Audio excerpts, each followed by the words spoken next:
Muy bien. Bien, vamos a comenzar. Usted me dirá. Bueno, yo venía por... Perdón, muchas gracias. Sí, vamos a dar inicio a este webinar, que en realidad es el primero que tenemos como parte de nuestro programa de doctorado multidisciplinario en Ciencias del Desarrollo aquí en el CIDES de la UNSA. Tenemos programados una serie de webinars a lo largo de 2 años, básicamente. Este es el primero de esa serie. Y tenemos el gusto esta vez de tener como invitado principal, protagonista principal, al doctor Rolando Morales Anaya, economista, muy conocido, como decía, en el ámbito nacional. No es necesario hacerle una gran y detallada presentación de todo su trabajo, pero desde ya, lo primero, querido Rolando, agradecerte mucho que te hayas dado el tiempo de venir y compartir con nosotros tu último trabajo, tu última producción, este último libro que acaba de salir. Rolando es economista, como decía, tiene un doctorado en la Universidad de Ginebra, en Suiza. Es docente y ha sido docente de varias universidades en Bolivia y también fuera de Bolivia. En Bolivia, docente de la UNSA, también lo hemos tenido en el CIDES, también ha dado clases en la Universidad Mayor de San Andrés, perdón, de San Simón de Cochabamba, en la Universidad Andina, aquí en la ciudad de La Paz, entre otras, ¿no? Es también actual director ejecutivo de Econométrica, donde se puede encontrar la mayoría de sus publicaciones y de sus trabajos. Tiene un amplio conjunto de publicaciones en temas de desarrollo, de mercado laboral, informalidad, pobreza, etcétera, ¿no? A lo largo de estos años. Y precisamente lo hemos invitado para que comparta con nosotros su última publicación, que tiene un título además muy sugestivo, muy sugerente, ¿no? El atraso en Bolivia. ¿Cuándo y por qué Bolivia se atrasó en su desarrollo? Ese es el último trabajo publicado del doctor Morales y está aquí con nosotros para compartir los resultados, las reflexiones de esta su obra. Después de su presentación, vamos a tener 2 comentaristas que son 2 doctorantes de nuestro programa, a los cuales les voy a presentar, pero inicialmente le vamos a dar la palabra al doctor Morales.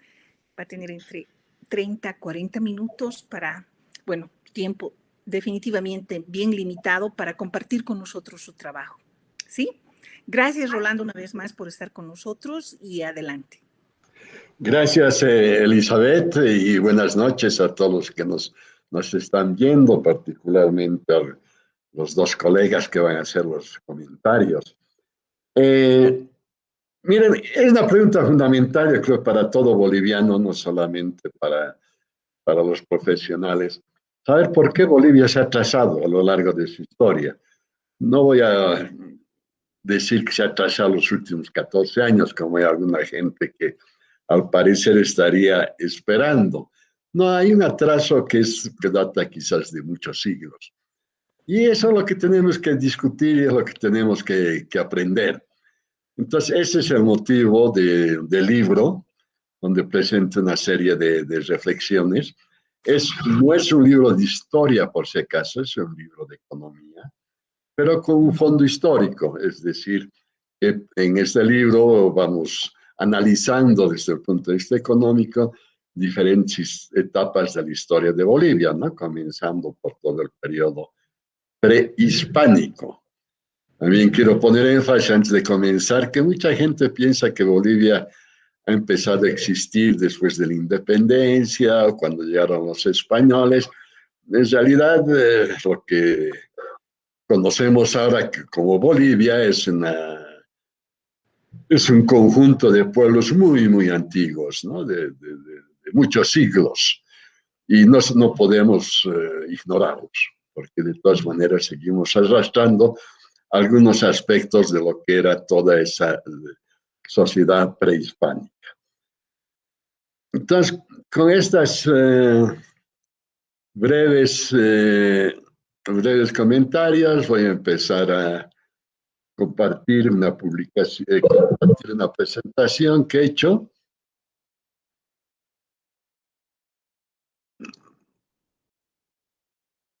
Ahora espero que se pueda ver. ¿La están viendo? No hay respuesta. No todavía, y por lo Todavía menos no. yo todavía no, ¿no es cierto? Sí, Pero ya. Ahora sí. tampoco. A ver. Tampoco. ¿Y por qué no? Porque Mm, ya lo tengo en pantalla. pero tal vez tienes que, o sea, apretar ahí en el icono, no solamente, ¿estás compartiendo? Sí, Compartir pantalla. sí, sí. Ya. Y si vas, y si haces eso nuevamente, ¿qué tal si dices parar, compartir pantalla y tratas de Dejar de compartir? compartir. Sí, a ver, presentar ahora, donde dice, ¿no? Presentar ahora. Presentar ahora toda tu pantalla, ¿no ve? Sí, sí. Tu pantalla completa, Es sí. la que he hecho, pues. Ahora aprieto aquí, según me explicó el Marcos, En el lugar, compartir. ahí sí, ahora sí. ¿Y ahora qué? Ahora Ahora no se ve tendrías, nada. pero tendrías que ir ahí y ver, ya, ahora exactamente. Ahora sí. Y si Ahora lo pones, sí. Sí, sí, se está sí, viendo. y pones Bueno, en entonces pantalla, puedes comenzar. Hay sí, que pero agrandarla un poquito. sí, Ah, sí, ya, perfecto, excelente. exactamente. Muchas gracias. Perfecto. Sí. Muy Bueno, bien. entonces podemos comenzar. Ya, entonces, bueno, el libro sobre el cual voy a hablar esta noche es el que está a la derecha, ¿no? La traza de Bolivia. De todas maneras, puse también aquí en la pantalla otro libro mío que se desarrolla de Sur, donde contiene una buena parte de los desarrollos teóricos que son necesarios para profundizar la lectura del atraso de Bolivia. No es obligatorio, pero son casi dos libros paralelos de alguna manera. Entonces buscamos en este libro descubrir los factores que explican el atraso de Bolivia. Es un análisis económico de aspectos de la historia que tienen repercusión en el presente. Los historiadores llaman a eso presentismo, es decir, analizar la historia con criterios del presente. Obviamente eso no está bien para un historiador, pero para un economista yo creo que es lo que corresponde, porque lo que tratamos de hacer es de explicar por qué estamos en esta situación actualmente, ¿no? Ahora, en este libro se recorren tres periodos importantes de la historia: el hispánico, la colonia y la república. Y bueno, ya les mencioné, es una barbaridad que muchas veces no tengamos en cuenta todo lo que ocurrió antes de la llegada de los españoles o antes de la República. Hay muchas teorías, ¿no es cierto?, sobre por qué los países se atrasan en su desarrollo, etcétera, ¿no? Yo no voy a hacer referencia a todas esas teorías, simplemente quisiera excluir algunas ideas, ¿no? Alguna gente ha lanzado teorías racistas de que nuestro país, por ejemplo, que tiene una población mayoritariamente indígena, no tiene toda la capacidad de los países blancos para desarrollarse. Ya se demostró que es absurdo, ¿no? Porque algunos países que tienen población blanca, como Uruguay, Costa Rica, Argentina, continuamente están pasando por periodos de bonanza, diríamos, y periodos de gran crisis, ¿no? En este momento, por ejemplo, Argentina, que tiene sobre todo población blanca, tiene 42% de pobres, 19, lo que significa 19 millones de personas están en una situación muy, muy, muy mala, ¿no? Entonces no podemos decir que haya alguna incidencia sobre de las razas, además el criterio raza está siendo superado, ¿no? Hay alguna gente también que piensa que nos hemos atrasado porque seguimos arrastrando todos los males que nos trajo la colonia. Eso es relativamente absurdo, ¿no? Porque hemos dejado de ser colonia hace 200 años. En 200 años no hemos podido superar los problemas de la colonia. No puede ser, ¿no es cierto? Después, la teoría de la dependencia desarrollada por la CEPAL tampoco es suficiente para explicar el bajo desarrollo de Bolivia, ¿no? Una teoría, como ustedes saben, muy centrada en las relaciones centro-sur. Hay también, y se sigue mencionando, muchos economistas dicen que las exportaciones son la base del crecimiento económico de los países, ¿no? Bolivia es un país históricamente gran exportador, y sin embargo nuestro crecimiento ha sido relativamente débil, ¿no? Entonces esas teorías que podemos encontrar en la literatura no son suficientes para comprender por qué Bolivia ha tenido poco desarrollo. Entonces voy a partir o voy a enunciar algunas premisas que se encuentran en mi libro, en el libro El desarrollo del sur. Que Bolivia es una sociedad en construcción. Eso significa que es una sociedad que todavía no ha llegado a tener los mecanismos necesarios para hacer consensos y que no ha llegado todavía a tener una suficiente cohesión social. Vamos a explicar estos términos. Otra de las premisas es que el crecimiento económico depende de incrementos de productividad. Productividad no es lo mismo que producción, por si acaso, ¿ya? Productividad se refiere a lo que se puede producir por unidad de insumo. Por ejemplo, cuántas toneladas de papa puedo sacar por hectárea, o cuántos ladrillos puede poner un albañil por hora. Y eso es lo que se entiende por productividad. Y obviamente si no queremos desgastar nuestros recursos naturales, lo que básicamente deberíamos buscar para que crezca la economía es aumentar la productividad, es decir, lograr más producción utilizando lo mismo, ¿ya? Pero los incrementos de productividad resultan del mejoramiento del capital humano, sin lugar a duda, de salud, de educación. La cohesión social, algo muy importante, que tiene mucho que ver con el capital social, ¿no? y con la capacidad de cooperar mutuamente para lograr un producto mejor en cantidad o en calidad. Por otro lado, la productividad depende de la incorporación de conocimientos y tecnología y el cuidado del capital natural. Estos 4 conceptos van a estar continuamente presentes en toda esta exposición. Vale la pena señalar que también capital humano, capital social, etcétera, tienen que ver con el bienestar individual. Y bueno, simplemente hay que observar que la educación va más allá de la escolaridad y que la salud no es solamente la ausencia de enfermedades. Bueno, el libro tiene cerca de 400 páginas, pero un poquito para ayudar, diríamos, a la lectura. Quiero señalar que hay 4 grupos de conceptos que están presentes en todo el libro, desde la primera página hasta la última. Uno es el concepto de población, territorio, culturas, que mucho tiene que ver en el caso de Bolivia con el tema de la dispersión de la población a lo largo de un enorme territorio.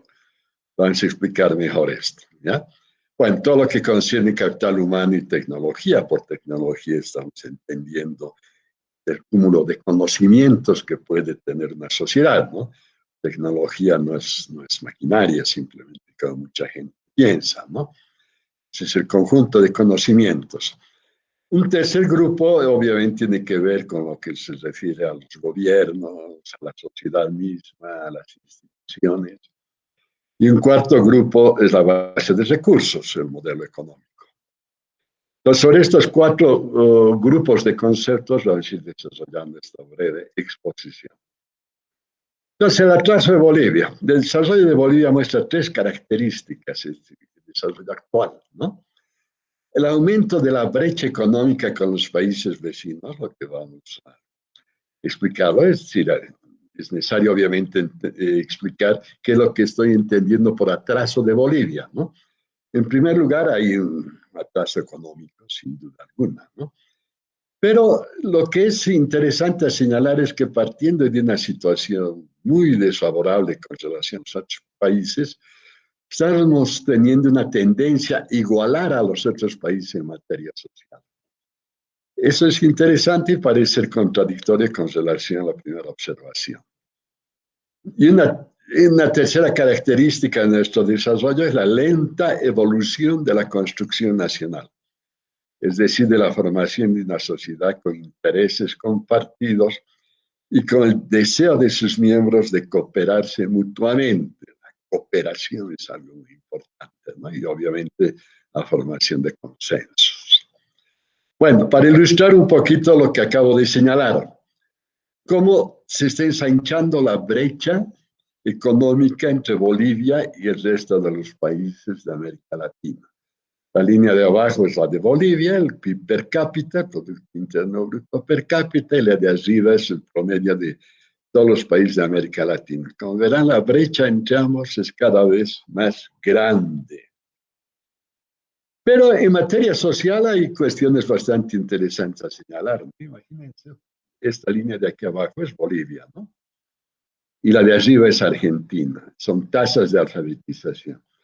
En los años 70, diríamos, apenas 65% de la población boliviana mayor de 18 años de edad sabía leer y escribir. Era poquísimo, ¿no?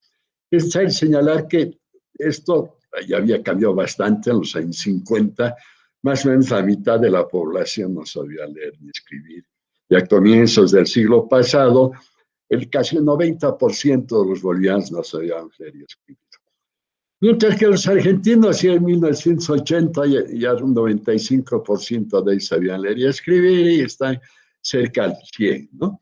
Pero Bolivia ha ido avanzando, ¿ya? Ha ido avanzando y básicamente se está acercando a la situación de la Argentina. Argentina, como ustedes saben, es uno de los países que más gente educada tiene, ¿no? Algo similar también podemos señalar en lo que concierne a los años de instrucción promedio de la población entre 18 y 65 años de edad. Esto sigue creciendo y actualmente tenemos años de instrucción más o menos en promedio de 12 años de instrucción para los varones, lo que significa que está muy bien, en principio. Bueno, después podríamos hablar sobre la calidad de la educación, pero ya el hecho de que la gente asista a las escuelas y logre algún diploma, diríamos, ya es un avance muy, muy, muy importante, ¿no? Y también es importante señalar también que en el, perdón, esto no es varones, es área urbana, y esto de aquí abajo es área rural. En área rural también se está mejorando considerablemente los niveles educativos. Hasta fines del siglo pasado, la educación en áreas rurales era muy, muy baja. En realidad, esto llegaba a menos de 5 años de escolaridad en promedio, lo que no aseguraba nada, ¿no es cierto? Pero esto está también aumentando muy rápidamente. La población que ha terminado la universidad es también impresionante, ¿no es cierto? Cómo estamos avanzando los jóvenes que lleguen a concluir sus estudios universitarios. Antes, a comienzos de este siglo, era algo así como 10-12% en las mujeres y ahora están acercándose a 23-24% de las mujeres ya tienen educación universitaria y los varones una cuarta parte. Está bien interesante, ¿no es cierto? La esperanza de vida también sigue creciendo. Hoy en día estamos a un nivel de más o menos 75 años en promedio de esperanza de vida, lo que nos está acercando mucho a los parámetros de los países en desarrollo. Bueno, este es un análisis de convergencia, también a partir del IDH. El IDH es el Índice de Desarrollo Humano, que partimos aquí en el eje horizontal, tenemos el IDH bajo, el IDH alto, y aquí la velocidad en la que están creciendo rápido, creciendo bajo. Se supone que los países que se encuentran en este cuadrante van a converger rápidamente a los países que se encuentran en este otro cuadrante, ¿ya? En materia de IDH. Y aquí tenemos el caso de Bolivia. O sea que tenemos una situación bastante particular donde la economía no No se acciona, diríamos, como lo hacen otros países, pero el aspecto social sí reacciona. Pero tenemos algunos otros problemas, ¿no es cierto? Es difícil encontrar datos sobre la evolución de la construcción nacional, pero podríamos tener como un dato indicativo la participación de la población en diferentes conflictos sociales, en protestas callejeras. En el caso de Bolivia, tenemos que casi un 30% de la población participa en protestas callejeras, lo que es mucho más alto que en cualquier otro país de América Latina, ¿no?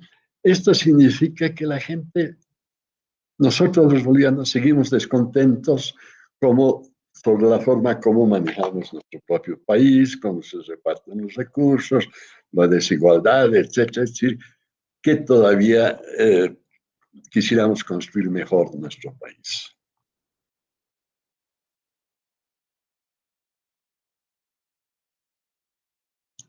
Bueno, entonces vamos a hacer, sobre la base de ya hemos definido, diríamos, en qué situación nos encontramos, vamos a hacer un repaso rápidamente de algunos aspectos fundamentales de los diferentes periodos de la historia. Periodo prehispánico, que vamos a mostrar que es así un periodo sin crecimiento económico ni desarrollo.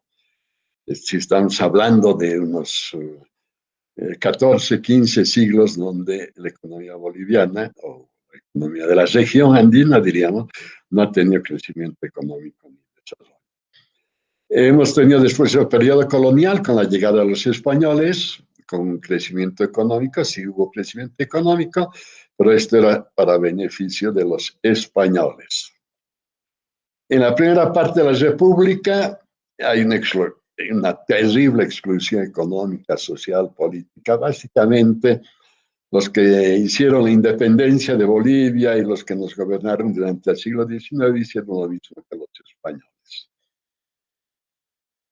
Bolivia empieza a configurarse como país moderno, serio, diríamos, en la segunda mitad del siglo pasado, es decir, a partir de los años 50.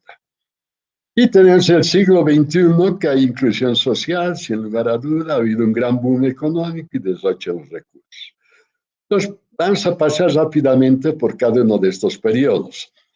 Por si acaso, esto que se encuentra aquí en amarillo es la conclusión económica de lo que estamos señalando en las líneas que están más arriba, ¿ya? Entonces, para comenzar el periodo precolombino, Bolivia es un mosaico de pueblos y culturas diferentes, bueno, la región andina. Muchas veces en las escuelas nos quedamos con la impresión de que hubo un imperio Guanacoto, un imperio inca, y a la ayuda, o recordando algunas películas sobre el imperio romano, otros imperios, pensamos que pudo haber sido algo similar. No era lo mismo, ¿no? En realidad, en toda la región había muchos pueblos diferentes, con culturas diferentes.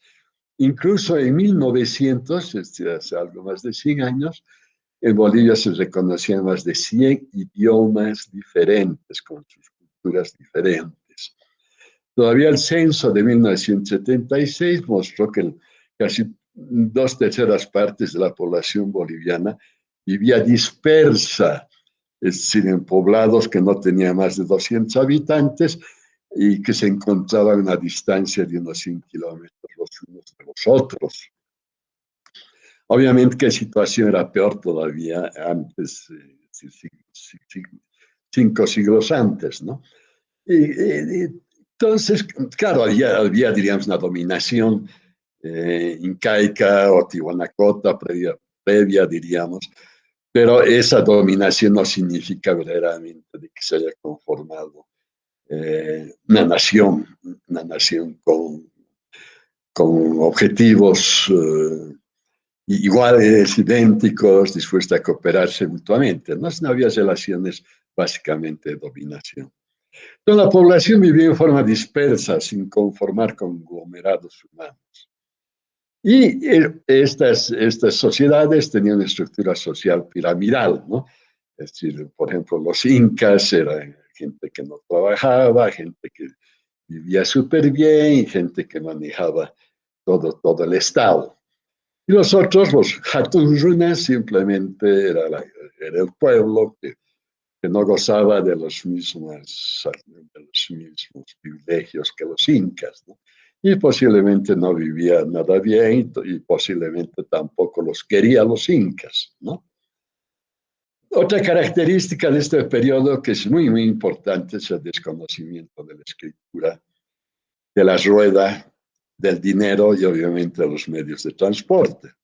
Es importantísimo señalar, ¿no? Porque tanto la escritura, la rueda, el dinero empezaron a utilizarse en otros lugares del mundo unos 20 siglos antes que ya anteriormente, diríamos antes de la llegada de los españoles a Bolivia, ¿no? Pero los españoles los que trajeron la escritura, la rueda, el dinero. ¿Estas son particularidades antropológicas? No, esto es importantísimo. Si no había escritura, podía haber habido en algún momento de la historia, como la historia lo dice, gente muy brillante, ¿no? Por ejemplo, matemáticos, astrónomos u otros, que pudieron ser sin lugar a duda muy brillantes, pero como no conocían la escritura, no pudieron difundir sus conocimientos ni entre sus pares de esa misma época, ni a sus descendientes, ¿no? Entonces no se logró, diríamos, de tener verdaderamente una civilización con muchos conocimientos en diferentes ciencias. El hecho de no conocer la rueda era, claro, un perjuicio muy grande para el transporte, ¿no es cierto? Y también, obviamente, la rueda es utilizada para diferentes actividades productivas. Pero hablando nosotros como economistas o interesados en la economía, no conocer el dinero es gravísimo. ¿Por qué? No usar el dinero, ¿no? Porque no se puede hacer comercio, ¿no es cierto? La producción que se tenía durante este periodo era una producción agrícola de productos perecibles, es decir, de productos que no se pueden guardar, ¿ya? Y se hacía trueque, ¿ya? La historia dice que había bastante comercio en toda esta región. Posiblemente había comercio, pero no era intenso, es algo muy importante señalar. Porque si no había dinero era imposible que haya verdaderamente comercio, ¿no? Cuando uno hace trueque tiene que encontrar a alguien que cotice o que quisiera tener los mismos productos que yo le estoy ofreciendo y que a mí me gusten los productos que él tiene, ¿no? Porque no es siempre fácil hacer el matching, ¿ya? Pero un aspecto más importante todavía de esto, del rol del dinero, es que si no hay dinero no puede haber ahorro, ¿ya? ¿Qué es el ahorro? El ahorro es pasar hacia el futuro el consumo del presente, ¿no es cierto? Y eso lo hacemos nosotros hoy en día con dinero. Es decir, yo gano 1.000 bolivianos hoy día y gasto 800 en diferentes cosas. Tengo 200 que podré gastarlos de aquí a un mes, o de aquí a un año, de aquí a unos días, o más aún que pueda invertir. Invertir en economía significa gastar en la producción de algún bien que me permita producir otros bienes. Invertir no significa gastar simplemente, ¿no? Como a veces aparece en la prensa. Invertir entonces significa gastar en producir otros bienes que nos permitan, perdón, invertir es gastar en bienes que nos permitan producir otros bienes, ¿ya? Entonces, no había posibilidad alguna de que haya ahorro, ¿no? Y de hecho, todo lo que se produciera eran bienes perecibles. En consecuencia, el crecimiento económico per cápita era igual a cero. Es interesante señalar esto porque hay todas esas teorías de Solos, de Solos sobre todo, y de Schwann, sobre el tema del crecimiento endógeno, ¿no? Pero en base a esas teorías se podría quizás adaptar lo que ocurría en épocas precolombinas, es decir, la gente, porque en la economía son muy planificadas, ¿no? En la planificación se producía para responder a las necesidades del crecimiento poblacional. No es al revés como en el modelo de Solo, ¿no? Y se producía solamente para atender las necesidades alimenticias, básicamente, del crecimiento poblacional. Y en consecuencia, el crecimiento per cápita se quedaba igual a cero y así se quedó durante muchos siglos. En el periodo colonial, es algo bastante interesante también a ver, la conquista de los españoles, ¿cómo se dio esa conquista? Bueno, la llegada de los españoles, aunque es importante entender también, no fue el ejército del rey español que vino a conquistarnos, ¿no? Sino que en esa época ya los españoles inventaron estos contratos que hoy en día se llaman de riesgo compartido. Es decir, habían empresas como las de Almagro, las de Cortés, las de Pizarro, etcétera, que hacían negocios con la corona española. Entonces, entre los negocios le dijeron al rey, permítanos ir a América Latina, o a la América, a los Andes, y le vamos a dar a usted, señor rey, una parte de lo que ganemos y con otra parte nos vamos a quedar. Y si perdemos, perdemos nosotros, no pierde la corona española, ¿no? Y así es que se realizaron estos señores, eran empresas que hoy en día podríamos llamar empresas de sicarios, ¿no? Contrataban a soldados para sus misiones militares. Pero estos españoles hicieron algo bastante interesante, ¿no? Por un lado, utilizaron la fuerza, es decir, el palo para someter a nuestras poblaciones, y por otra parte también trataron de conquistarlos, es decir, lo que yo estoy llamando enamoramiento. Y aquí hay mucho que decir, porque mucho de esto todavía queda hoy en día en nuestras costumbres, ¿no? Es decir, iban a un poblado indígena, los españoles, y le decía al curaca, al jefe del poblado, mire, sométanse a nuestro poder. Someter significaba básicamente pagar tributos y los vamos a dejar en paz, no los vamos a molestar, ¿ya? E incluso al curaca le ofrecían algunas ventajas personales, diríamos, ¿no? Y es así como lograron conquistar todo el territorio de los Andes. No hay que olvidarnos que los españoles eran muy poquitos, ¿no? En cambio de nosotros éramos bastantes millones, no sabe exactamente cuántos, pero por lo menos unos 10 millones en toda la región andina, ¿no? ¿Qué hicieron los españoles? ¿Qué les interesaba a los españoles? Eran las minas, ¿no? Eran los minerales, la plata esencialmente, ¿no? Fueron ellos los que trajeron el modelo extractivista que sigue durando hasta el presente. Pero los españoles además trajeron algunos aportes tecnológicos sumamente importantes, ¿no? En particular, introdujeron la escritura, la rueda, el dinero, extremadamente importante, el dinero en monedas en esa época, ¿no? Y también algunas cuestiones como los molinos, las brújulas y muchos aportes tecnológicos que de golpe llegaron a Bolivia y que hay que reconocer que fueron muy importantes para nuestro desarrollo. Pero el tema del dinero tenía sus problemas muy serios, ¿no? Y eso se volvió muy serio después en la independencia. El dinero se hacía con monedas de plata. Pregúntense ustedes, ¿y qué pasaba si dejaba de haber plata? La actividad minera se caracteriza por sus fluctuaciones. A veces hay minerales y otras veces no hay minerales. Y cuando no había minerales, no había dinero, simple y llanamente, ¿ya? Y en consecuencia no se podía hacer comercio, transacciones, ahorro, etc., ¿no?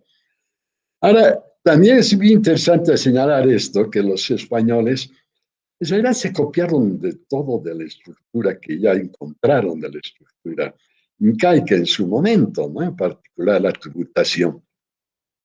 Los incas establecieron un sistema de tributos para todas las regiones que ellos dominaban, todos tenían que pagar un tributo al inca, y los españoles dijeron, qué bonito está bien ese sistema, pero ahora que nos paguen a nosotros, ¿no? Y empezó la tributación de los indígenas hacia los españoles, una tributación que continúa hasta mediados del siglo pasado, es decir, y hasta hace poco tiempo. Imagínense, ya se obligaba a los indígenas a pagar un tributo a quienes, pues bueno, a la República, pero antes a los españoles, ¿no?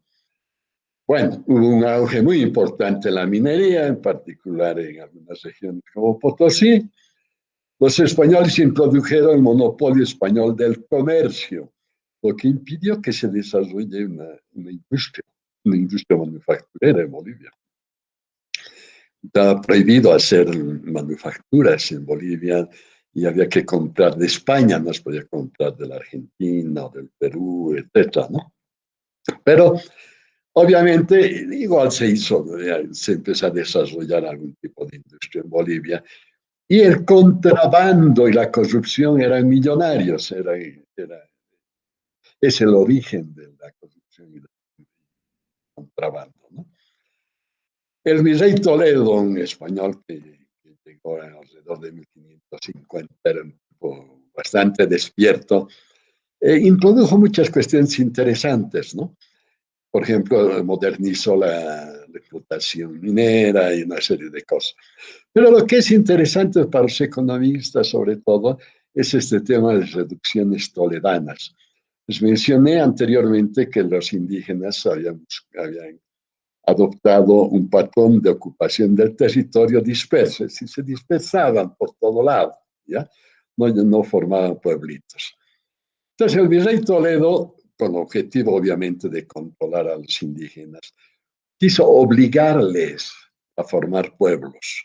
Les dijo: ustedes ya no tienen que vivir así separados, alejados los unos de los otros, tienen que venir a formar pueblos. Quiso obligarlos.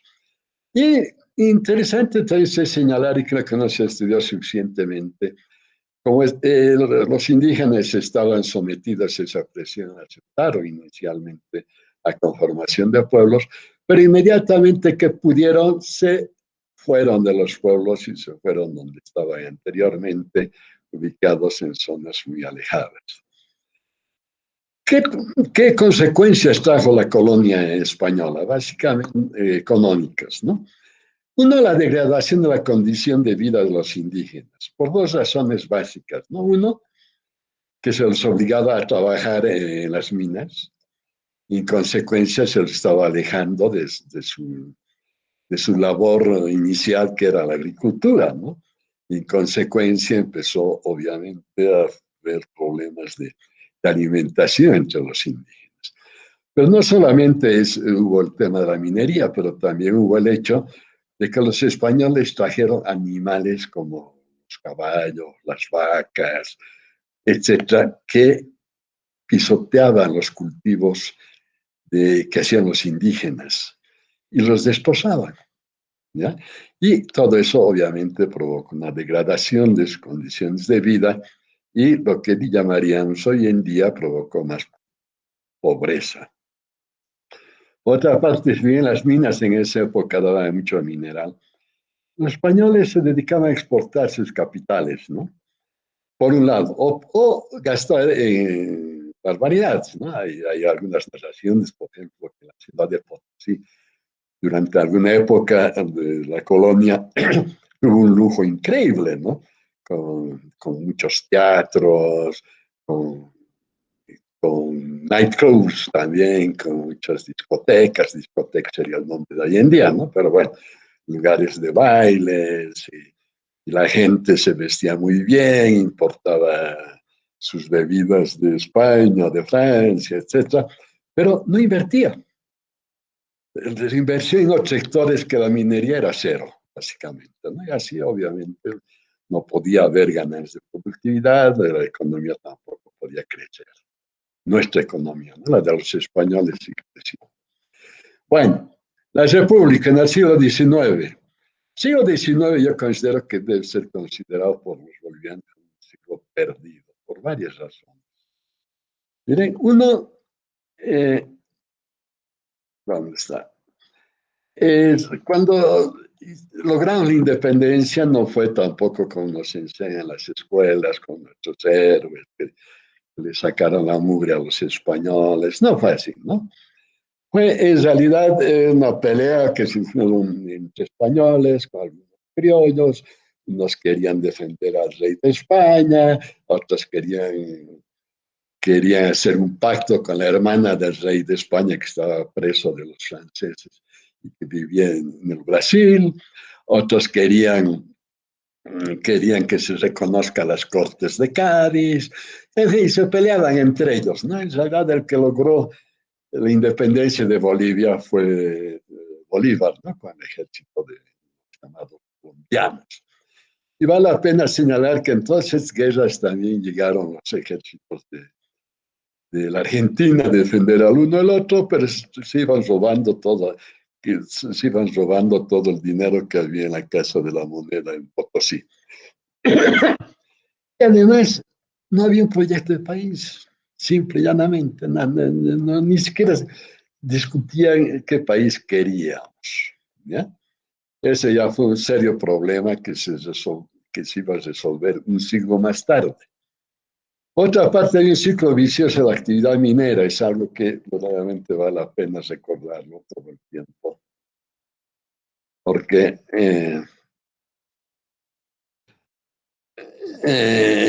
mire, la minería, la actividad minera significa la explotación de un recurso natural, ¿no es cierto? Este recurso natural se acaba, ¿no? Los socavones, qué sé yo, se agotan. Se puede habilitar otro socavón, se necesitan nuevas inversiones, ¿no? Es decir, que lo que se gana con la minería, después hay que volver a poner, invertir en la minería. Y más aún, eso significa en ciclos económicos, ¿no? Hay algunos momentos en que encontramos muchos minerales, nos va bien, otros momentos en que no encontramos minerales, nos va súper mal. Y estuvimos con ese problema todo el siglo XIX, bueno, y el siglo XX también, ¿no? Pero eso en el siglo XIX tiene una implicación importantísima en la construcción de la fabricación de monedas.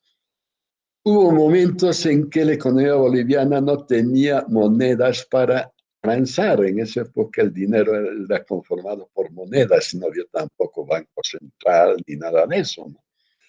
Era simplemente la fabricación de monedas. Y ahí los economistas de esa época se inventaron cosas curiosas también, ¿no? Como limarlas un poquito las monedas para quitarles su peso y su valor, conservación, su valor facial, etc.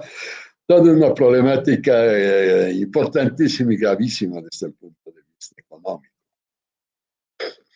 Por otra parte, también durante todo el siglo se dieron grandes discusiones que nos recuerdan las de fines del siglo pasado, que era sobre el libre comercio, ¿no? Si lo importante era mantener las fronteras abiertas, poder importar y exportar todo lo que se quería. Obviamente los dueños de los minerales, las minas, querían que el libre comercio, porque podían de esa manera exportar fácilmente y volver a traer, diríamos, mercaderías del exterior para venderlas dentro de Bolivia.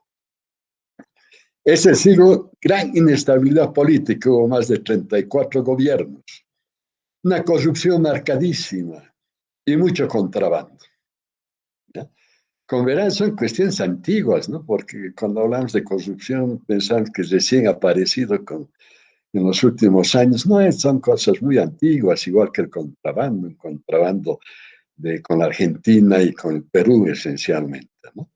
Pero lo más grave de este siglo fue cuando se les quitó a las comunidades indígenas sus tierras. Les digo, se les quitó, ¿no? Porque básicamente les dijeron, bueno, tienen que pagar ustedes una suma tanto y además hacer sus papeles de propiedad, etcétera, si no se quedan sin tierras. Y ese es el origen esencialmente de las llamadas haciendas. Las haciendas de los señores feudales eran el producto de este despojo, de este abuso que se hizo a las comunidades indígenas, ¿no? Pero lo peor de esto, además, es que, bueno, en esa época se decía lo mismo que decía Bergón y compañía, que estas tierras que eran comunitarias, cuando sean de propiedad de una sola persona, iba a entrar el espíritu empresarial, del emprendedor, del empresario, y que se iba a desarrollar, ¿no? No ocurrió nada, ¿no? Las haciendas mostraron un nivel de ineficiencia productiva, pero espeluznante, ¿no? Y fuera de eso, los indígenas que se quedaron sin sus tierras tuvieron que trabajar básicamente de peones o en las tierras de los hacendados, en las tierras que les pertenecían anteriormente, ¿no? Lo que obviamente generó más pobreza en nuestra población. Pero además, en el siglo XIX tuvimos graves conflictos internacionales, ¿no? Tuvimos la Guerra del Pacífico, la Guerra del Acre y también conflictos nacionales. La Guerra Federal fue muy, muy fuerte y fue bien interesante al mismo tiempo, ¿no? Porque en la Guerra Federal, pues, apareció las ideas de la República Indígena, ¿no? Comandada por un líder indígena que era Juan Lero, que la historia se ha olvidado de él, y que era obviamente uno de los principales hechos de la historia de Bolivia que reivindicaban a la población indígena, que es mayoritaria en Bolivia, ¿no? Fuera de eso, el siglo XIX sufrió de enormes sequías por diferentes periodos, inundaciones y también epidemias. Ahora, es interesante señalar que solamente a fines del siglo XIX apareció el papel dinero. Y apareció el papel dinero como una especie de documento que atestiguaba que el que estaba agarrando ese papelito había depositado en el banco una cierta cantidad de minerales. Nada más, es decir, no había creación de dinero secundario como después se ha hecho, ¿no es cierto?, en el siglo XX.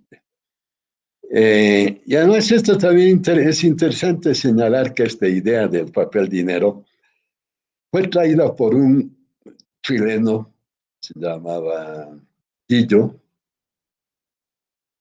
que lo acompañaba a Melgarejo en sus farras, y que era este chileno era poeta y además era músico. Y a Melgarejo le encantaba la música, ¿no? Tenía también un guitarrista francés, y con su guitarrista francés y su poeta chileno se paseaba en su caballo a lo largo del territorio nacional. Este chileno no es cualquiera, es el que ha creado el himno nacional de Chile, el himno que se conoce hoy en día. ¿Qué pasó durante todo ese ciclo? Durante todo ese siglo, crecimiento poblacional pequeñísimo y un crecimiento económico muy, muy modesto. Básicamente no pasó nada durante ese siglo. Y también se acentuó la pobreza en términos espeluznantes, ¿no? Hay algunos libros que nos refieren al estado de pobreza de nuestro país en esa época, ¿no? Este crecimiento poblacional es interesante a señalar. Por un lado, hay el hecho de que ha podido haber una gran mortalidad debido a la pobreza, a las malas condiciones en que se vivía.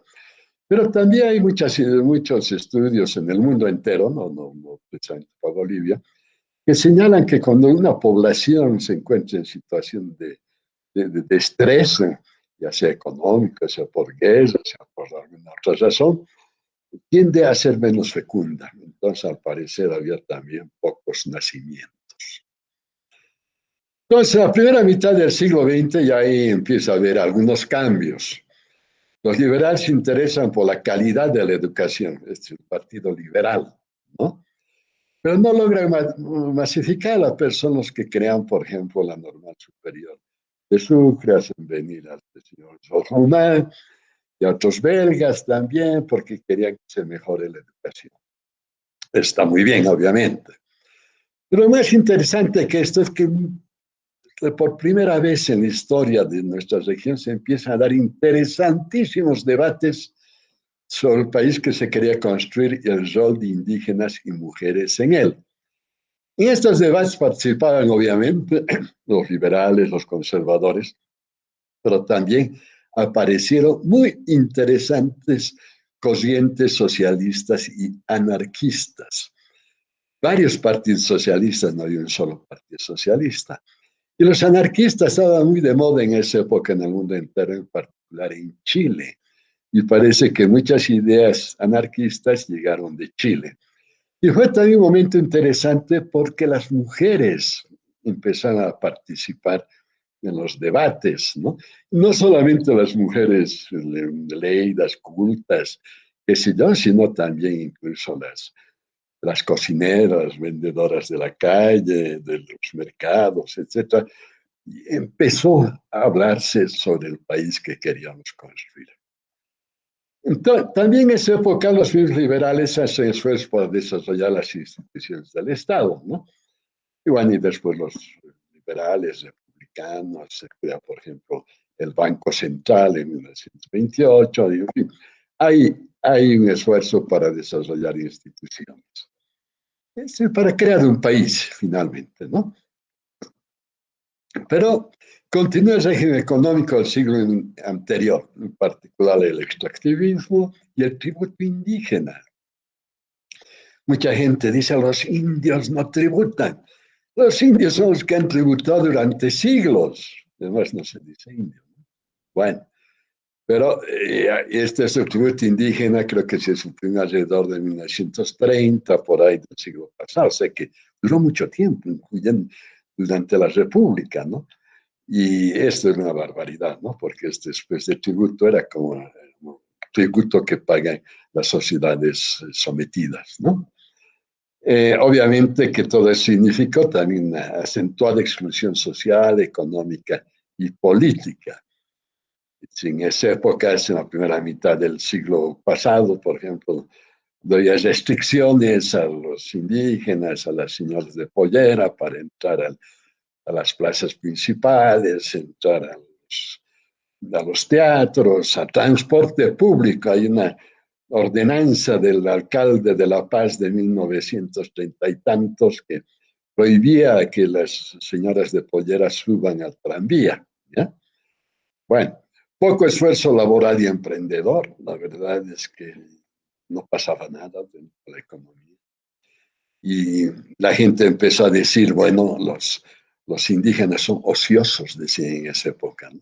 Pero obviamente que trabajaban a desgano, puesto que básicamente no ganaban nada, eran obligados a trabajar, ¿no?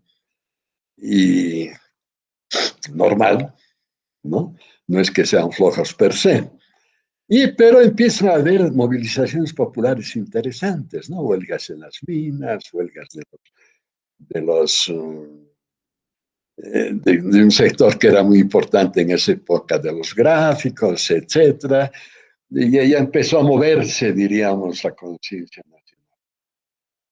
Entonces, como consecuencias económicas, para entender, surge el poder minero, que ustedes saben, Hochschild, Patiño y Aramayo hicieron muchísima plata con las minas, pagaban poco y tenían mucho poder político, ¿no? Sacaban y ponían presidentes. Pero mucho de lo que ganaron también se fue al exterior. No hubo inversiones. Con las ganancias de la minería se podría haber pensado que invierta en la agricultura, invierta en la manufactura, ¿no es cierto?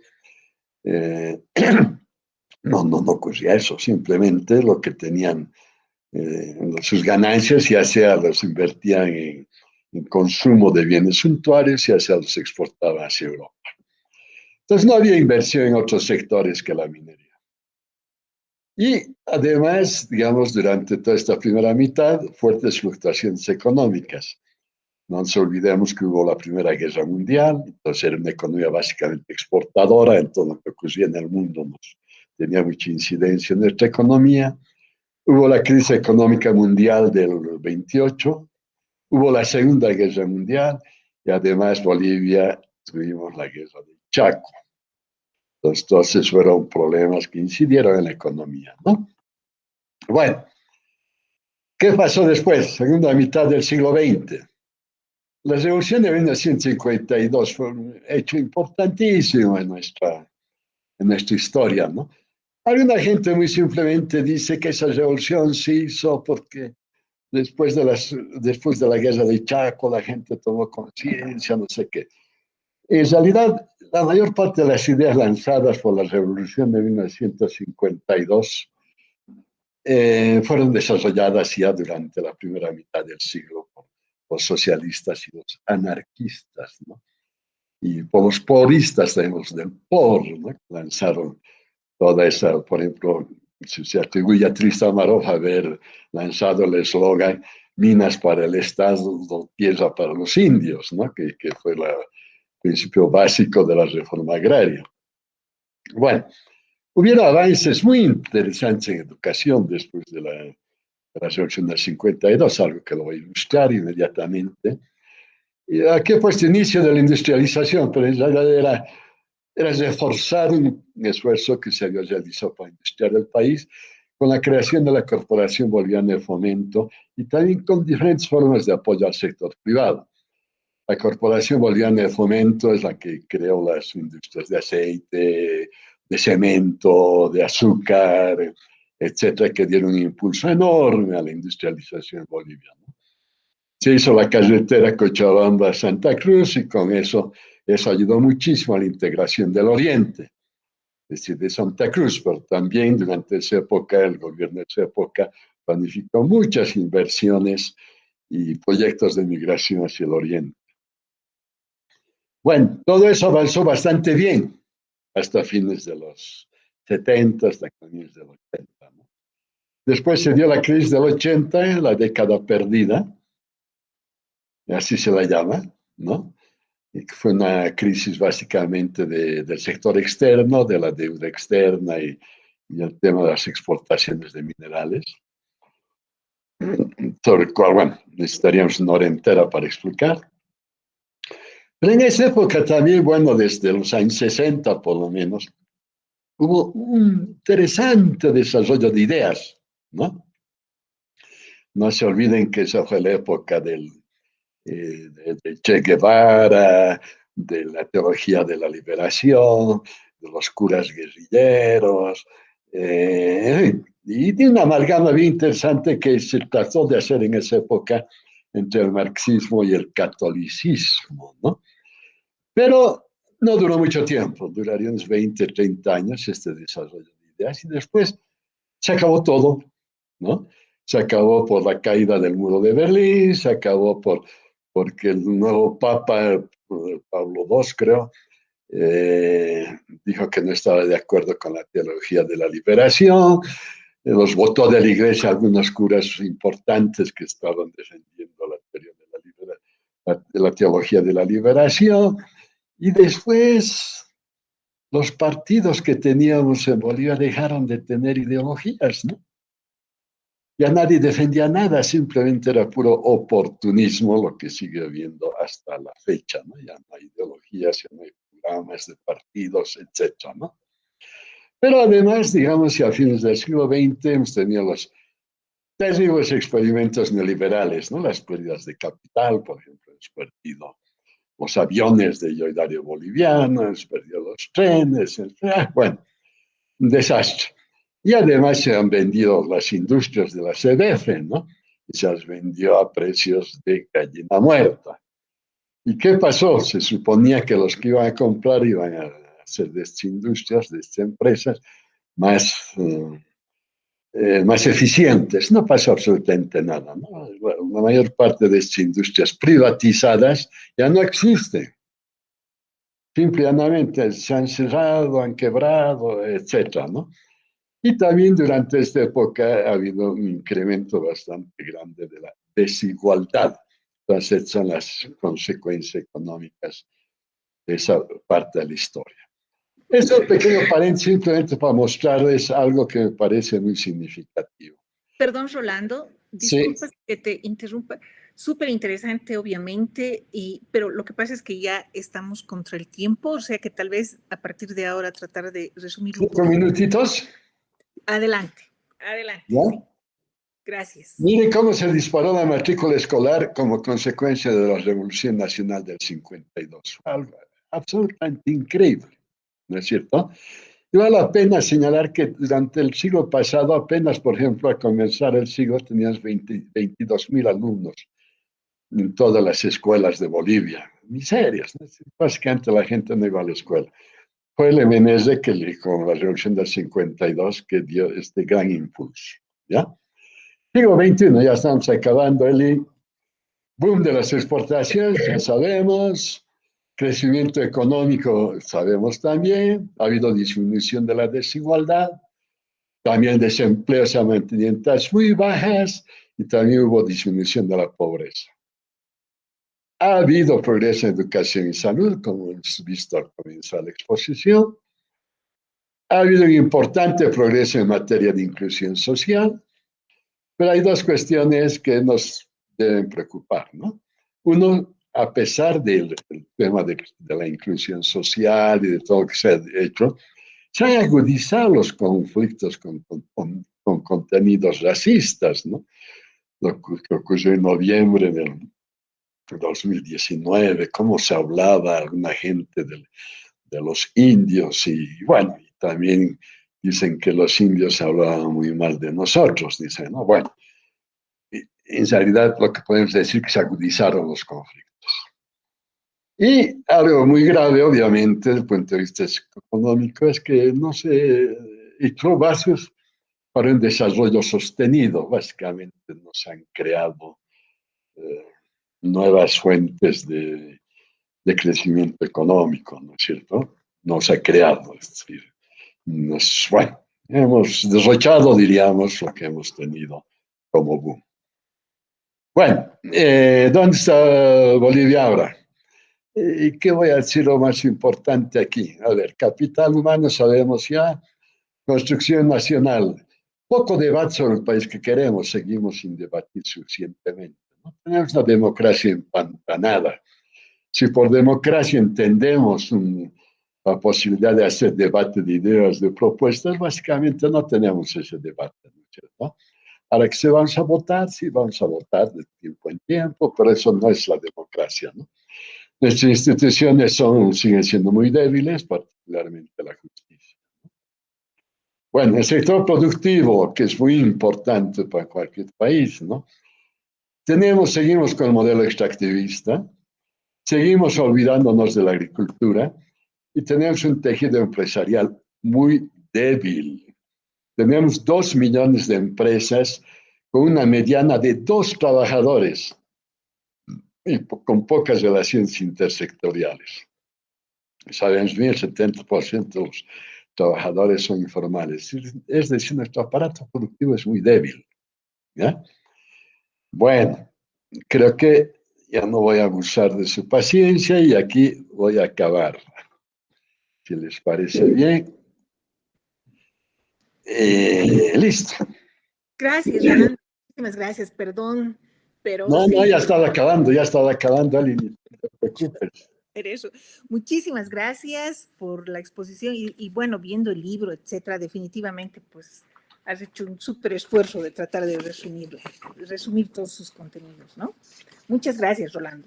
Bien, vamos a pasar a la segunda parte de nuestro webinar y voy a invitar a Juan Gabriel Fuentes, Jaimes, que está aquí con nosotros, para que haga los comentarios. Juan Gabriel actualmente es doctorante de nuestro doctorado multidisciplinario en Ciencias del Desarrollo.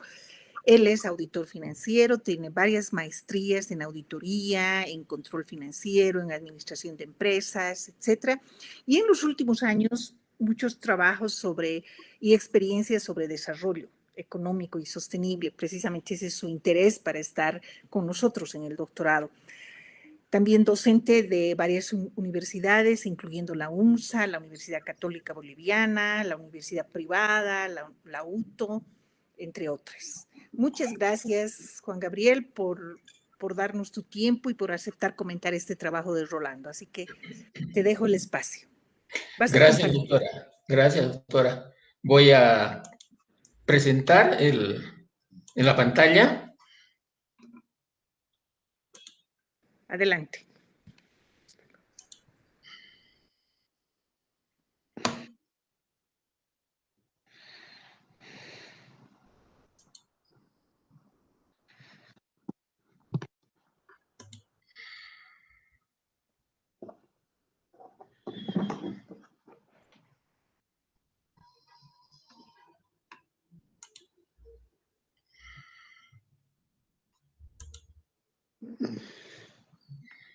No sé si se ve, ¿se ve?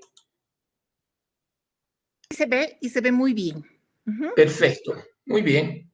Bien, entonces vamos a hacer unos breves comentarios respecto a la obra del doctor Morales, El atraso de Bolivia, contribución para responder a la pregunta ¿cuándo y por qué Bolivia se atrasó en su desarrollo?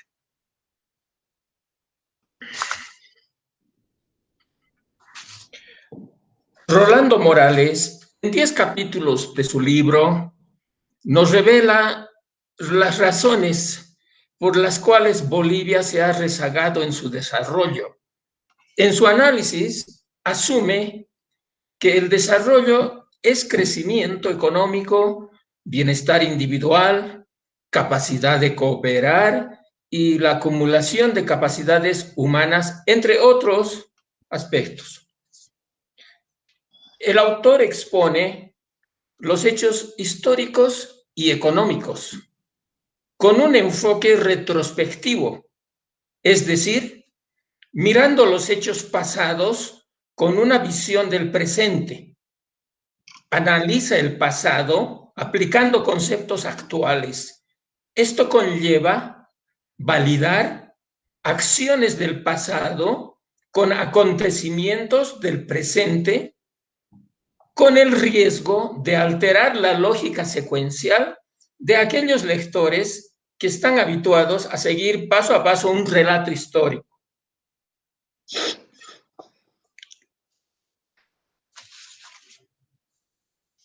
La descripción que realiza desde las raíces históricas precolombinas, la colonia y la república, 3 instancias de tiempo importantes en la historia de Bolivia. Hasta la segunda década del presente siglo, permiten conocer los valores culturales,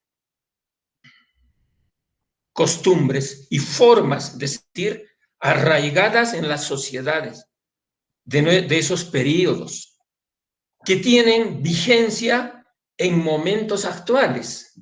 Sin embargo, El atraso de Bolivia es un libro rico en historia, pero como lo dice el autor, y efectivamente leyendo el libro, no es una obra meramente de historia, más bien se analiza la economía acaecida en los periodos vividos a través de la historia. Un aspecto destacable desde el punto de vista didáctico es la cantidad y calidad que se puede apreciar de cuadros y figuras que ilustra la comprensión de los tópicos tratados. Enhorabuena. Un contenido bibliográfico recomendable para cualquier programa de posgrado del área de ciencias empresariales, económicas o sociales. Finalmente, el autor hace una exhortación, da una reflexión, ¿cierto?, al finalizar el texto, a un proceso de formación de una conciencia colectiva sobre el bienestar común, valores y penalidades que en la sociedad boliviana debe existir. Por ello, Bolivia, un país joven aún, es una sociedad en construcción. Bien, eso es lo que puedo manifestar de este formidable libro, El atraso de Bolivia. Muchísimas gracias, Juan Gabriel. Muchísimas gracias por tus comentarios, por tu participación. Voy a ceder ahora la palabra a Omar Velasco, que está también aquí con nosotros. Ya voy a... Tal vez tú puedes dejar de compartir, ¿sí? Correcto, sí. Ahí ya lo hago. Muy bien. Y mientras voy a presentar a Omar Velasco, que está aquí con nosotros. Gracias, Omar, por estar con nosotros. Él es licenciado en economía, es un economista de la UNSA, tiene un diplomado en finanzas públicas y tiene una maestría en economía con un título que le ha dado un título conjunto de la Universidad de Georgetown y la Universidad Alberto Hurtado de Chile. Tiene mucha experiencia laboral en el sector público, ha trabajado en el Ministerio de Economía, Ministerio de Planificación, en el Banco Central y actualmente es docente también de la UNSA. Así que muchísimas gracias. Omar también es doctorante de nuestro programa, el doctorado multidisciplinario en Ciencias del Desarrollo. Y bueno, también lo hemos invitado a él para que pueda hacer comentarios al trabajo presentado por Rolando. Adelante, Omar.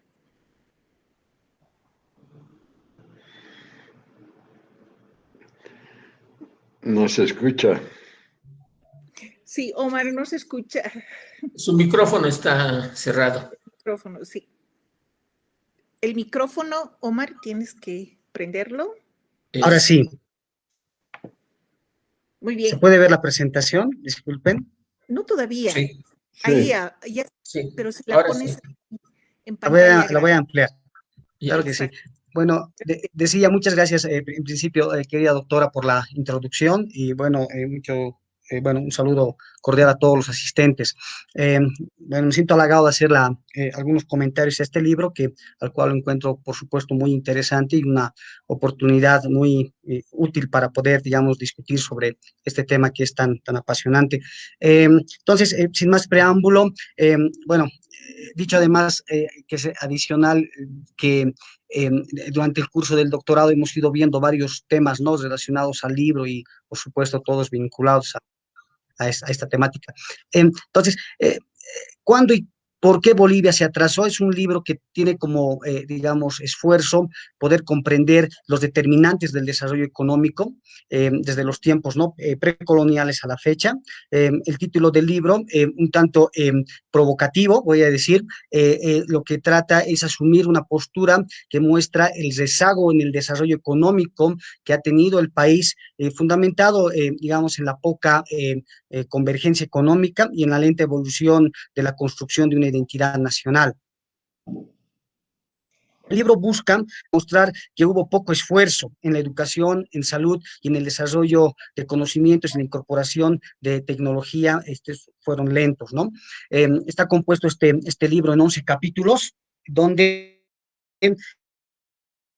en la mayoría de ellos se hace una explicación de manera cronológica, como se ha comentado, de los diferentes periodos que ha abarcado la historia nacional.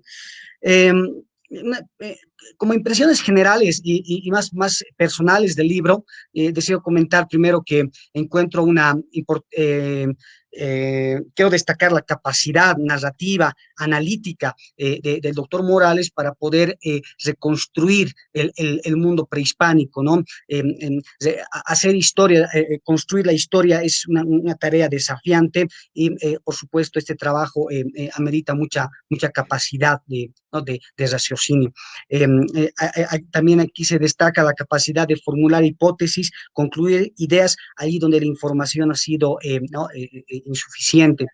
Este trabajo es un esfuerzo por conectar los periodos precolonial, colonial y de la República. Yo añadiría incluso el Estado plurinacional como un punto distinto, pero bueno, dentro de un marco único, coherente, una narrativa capaz de poderse entender de forma como un todo, en un marco holístico. También hay que destacar la capacidad, el dominio que tiene el doctor Morales, ¿no?, tanto en economía y en otras ramas como la sociología, lo cual, digamos, permite que la escritura, la redacción del texto sea mucho más completa, mucho más rica en ese sentido, ¿no? Tal vez finalmente reconocer que no se ha perdido de vista en el documento la perspectiva internacional, si bien se analiza el contexto histórico boliviano, ¿no?, también se introducen en algunos momentos los importantes sucesos a nivel mundial que también han tenido impactos en la economía nacional. Tengo ahí un problema con la... Aló, aló. No sé si se ve la presentación, estoy con un Qué, problema en el... qué- qué pena, Está pero en estaba blanco. bien. Está en ¿Por qué blanco, no ¿no? Déjenme, es? por favor, una vez más, voy a dejar de compartir un segundo, voy a ver si puedo subsanar volviendo a abrir. Estoy corriendo, lo voy a volver a abrir, siento mucho la inconveniente, pero lo bueno es que Ay, tengo el documento a la mano. Voy a ver si esta versión está completa. Sí, tengo entonces la oportunidad de volver a compartir. Mientras, ¿Dónde? mientras Omar se organiza ahí, quisiera invitar a todos los que nos están viendo, los que nos están siguiendo por Facebook, etcétera, están siguiendo esta presentación, a hacer preguntas, a enviar sus preguntas, sus comentarios, para que después los podamos transmitir a Rolando, ¿sí? Así que adelante.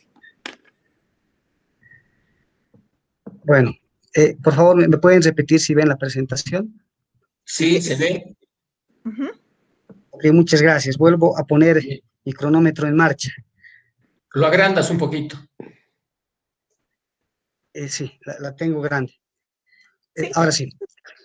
muy bien. Entonces, eh, bueno, en la parte metodológica, este libro asume un enfoque histórico, pero como ya se ha advertido, no desde un punto de vista de narrar hechos simplemente, sino de analizar esos hechos y a partir de esos hechos hacer una explicación sobre las repercusiones que han tenido en el presente, ¿no? Es decir, es una visión, es una mirada del desarrollo, pero desde el punto de vista, es una mirada de la historia, pero desde el punto de vista del desarrollo. También incorpora, desde mi punto de vista, un enfoque antropológico y sociológico en el desarrollo económico boliviano, al introducir la importancia del ser humano, sus características y también, ¿no?, la convivencia en grupos. Eh, el autor presenta como, digamos, como estrategia metodológica el presentismo como un medio para poder realizar este tipo de análisis, lo que implica que la mirada de los hechos pasados se puedan interpretar desde los conceptos, desde la mirada presente, ¿no? Entendiendo que este podría ser una estrategia útil. Aquí una simple, tal vez, comentario o aclaración de la limitación que tiene esta perspectiva, que no se puede juzgar en un sentido estricto algunas malas decisiones que se han tomado en el pasado y que por supuesto se desconocía de sus consecuencias teóricas, ¿no? Es como querer cuestionar por qué no se ha invertido en capital humano en el siglo XIX cuando es en la segunda mitad del siglo XX donde estas teorías han comenzado a surgir. El documento realiza una revisión breve pero exhaustiva de los principales teorías del desarrollo económico, ¿no? Y concluye indicando que todas estas explicaciones contribuyen a entender el fenómeno que se desea estudiar, pero se necesita ser completados, insertados en una visión holística y ordenados de acuerdo a su importancia, ¿no? Hay una reflexión sumamente importante. En el documento se parte de la definición de desarrollo. ¿Cómo se entiende desarrollo en este trabajo? Como la suma del crecimiento más el bienestar, más la capacidad de cooperar y la acumulación de capacidades humanas, donde el bienestar individual también agrega a la educación, la salud, la armonía del medio ambiente y el funcionamiento de la sociedad, que a su vez también corresponde a la justicia, las oportunidades laborales y los accesos a servicios, ¿no? El documento trata de buscar de manera exhaustiva todas las potenciales variables que pueden estar vinculadas con el crecimiento económico y se las clasifica en tres grupos, ¿no? Está el capital social, el capital humano y el capital natural. Estas variables a su vez son reorganizadas en dos grupos, aquellas denominadas exógenas, ¿no? Como capital natural, que es el medio físico, las condiciones económicas y políticas externas, y a lo que el doctor Morales denomina cosas que son así, ¿no? Que son razones que históricamente han hecho que se mantengan de la misma forma, ¿no? Manteniendo el statu quo. Y del otro lado están las variables endógenas, básicamente son variables que resultan del proceso de decisión, de acción colectiva de los agentes, de los individuos, ¿no? Casualmente tenemos 14 variables exógenas y 14 endógenas de la lectura que podéis realizar, lo que no necesariamente quiere decir que esto sea un problema de una solución, el problema del desarrollo es más complejo, pero bueno, es importante, digamos, destacarlas. Finalmente, el documento analiza lo que es como premisas del desarrollo. Yo entiendo como premisa manifestaciones a partir de las cuales el desarrollo se puede percibir, a la cohesión social, el ahorro, la inversión, la tecnología y la productividad, el esfuerzo y la confianza para superar limitaciones.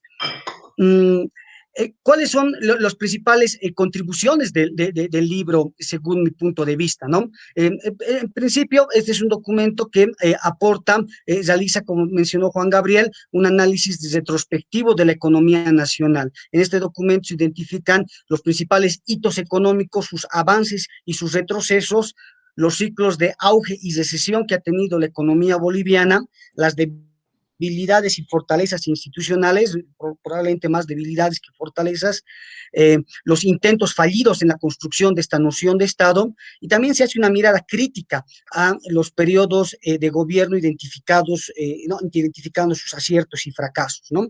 Este trabajo contribuye a la literatura de la historia económica nacional que analiza el largo plazo. Pero su aporte, desde mi punto de vista más importante, ¿no? Está justamente en ir más allá de esa visión convencional del pensamiento económico, al incluir variables culturales y sociológicas en el discurso del desarrollo, ¿no? Se incluyen variables poco abordadas por la teoría, como la cohesión social, el racismo, la discriminación, el esfuerzo de la población y la apropiación de instituciones por grupos de poder. El documento también incluye lo que es el periodo prehispánico, que no se ha introducido dentro de otros documentos con el mismo grado de trabajo empírico o analítico, pero no desde el punto de vista de validar el saqueo, sino de explorar variables socioeconómicas que pueden estar explicando la conducta actual de desarrollo boliviano, ¿no? Estas variables como la cultura, las actitudes, la forma de sentir, ¿no? Que han prevalecido y se han mantenido desde tiempos inmemorables hasta nuestra época.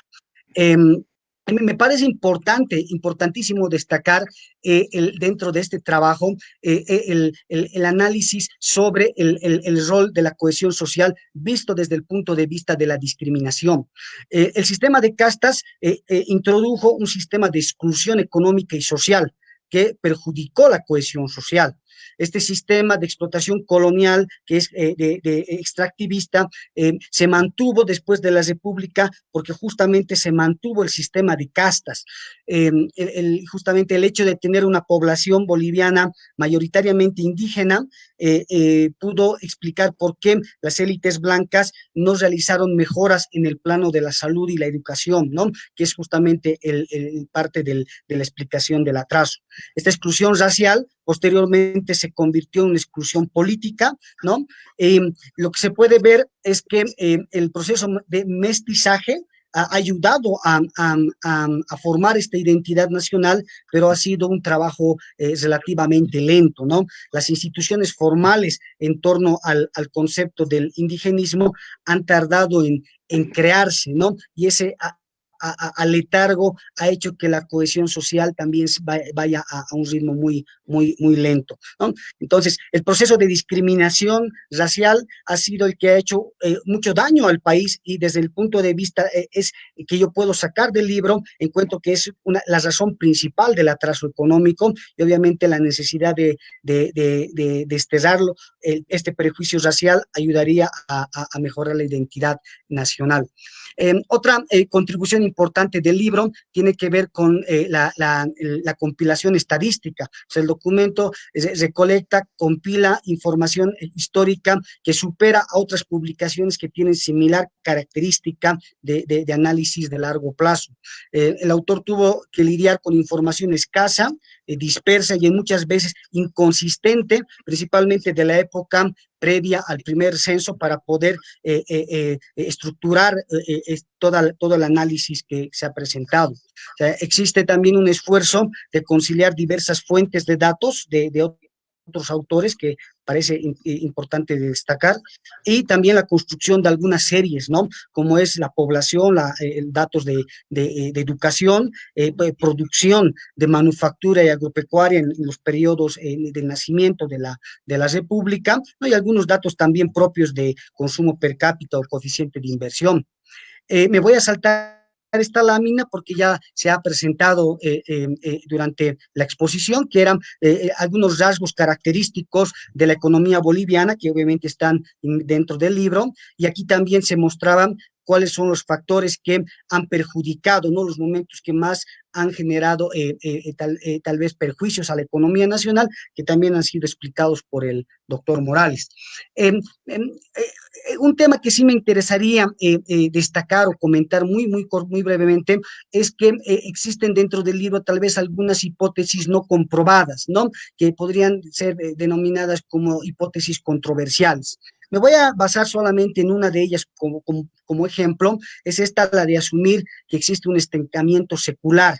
Que existió un estancamiento secular durante la economía prehispánica, ¿no? Este supuesto, por supuesto, se basa en la idea de que no hubo un desarrollo tecnológico importante, ¿no?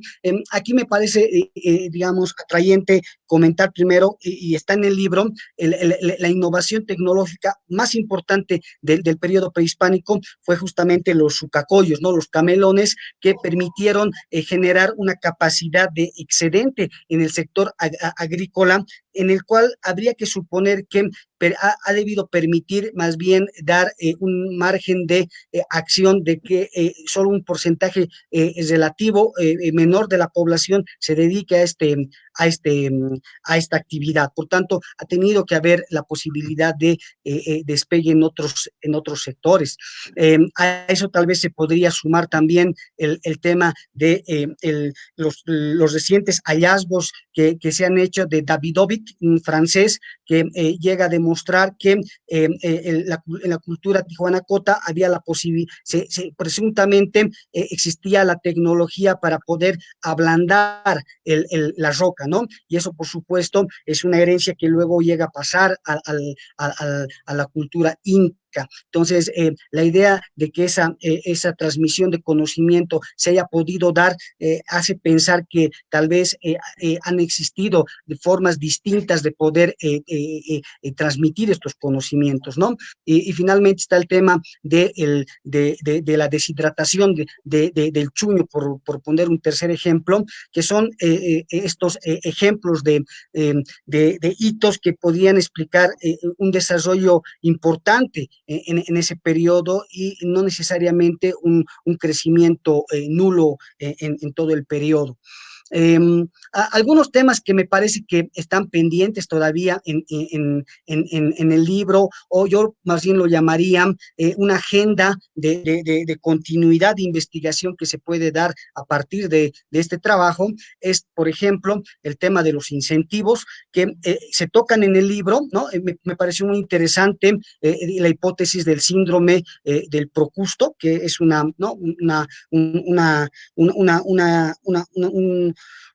idea muy importante que podía haberse presentado durante el periodo desde la República, desde el periodo precolonial hasta ahora, pero me parece que en el libro se podría hacer un trabajo mucho más sistemático, analizando la estructura de incentivos que han habido durante todos los periodos, y obviamente eso nos podría dar tal vez una nueva, más luces sobre el crecimiento, ¿no? Está el tema de la debilidad de las instituciones, que se lo menciona en el libro, pero en muchas partes del libro se mencionan las debilidades, pero tal vez no se analiza cuáles son las causas de su mal funcionamiento, ¿no? ¿Cómo podemos endogenizar esta idea del mal funcionamiento de las instituciones con el resto de variables que se han analizado, ¿no? Aparentemente los periodos donde se han implementado las reformas más ambiciosas en Bolivia no han logrado resultados importantes en términos de desarrollo. Parecería que habría un cierto rezago entre el momento en el que se implantan y los resultados económicos. Esa es una pregunta que me hago. El rol del sector privado también me parece importante que se pueda revalorizar en el documento. Se habla en algunos pasajes del libro, se habla del tejido industrial, de la estructura económica, pero no se llega a concluir por qué el sector privado continuó mostrando niveles históricamente bajos de inversión, ¿no? Eso con independencia de la coyuntura política, con independencia de los modelos que se han implementado en el país. Entonces queda pendiente este análisis, creo, un poco más, más completo del sector privado. Se habla también de la informalidad hacia el final del libro, haciendo mención a los cooperativistas como un ejemplo, ¿no? De cómo se han llegado a formar, pero parecería importante que el análisis y el origen de la informalidad se lo pueda ver de una manera mucho más amplia, viendo otros sectores, otros agentes y cómo se pueden interrelacionar también con esta teoría. Está el rol de las élites y el problema de la acción colectiva.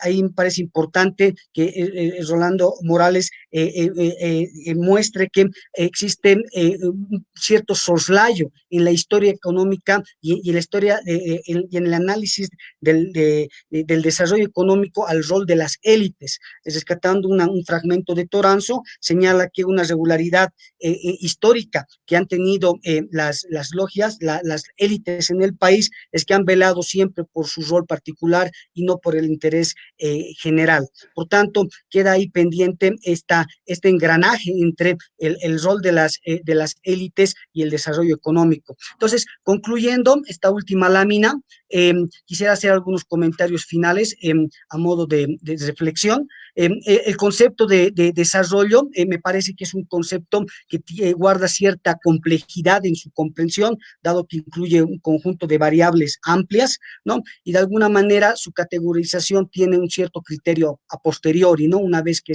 se ha, digamos, analizado los distintos periodos de la historia económica.